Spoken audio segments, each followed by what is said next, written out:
అనంతపురం జిల్లా రాయదుర్గం పట్టణంలో Madhu cinema theatre సమీపాన వెలసిన మహిమాన్విత అగ్గిలమ్మ జాతర వేడుకలు వైభవంగా ప్రారంభించారు. ఆలయ ధర్మకర్తలు సవిత, సావిత్రి, వర్షిత ఆధ్వర్యంలో వేకువజామునే అమ్మవారికి ప్రత్యేక పూజలు నిర్వహించారు.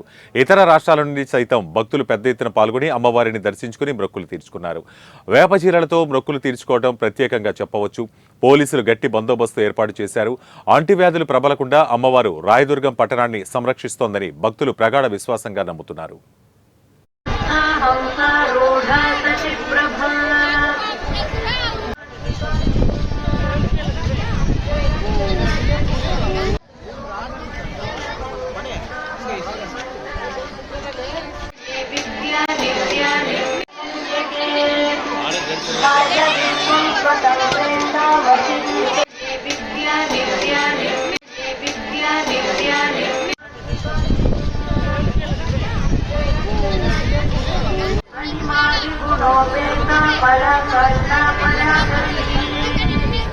हंसयुक्त विमानस्थ हंस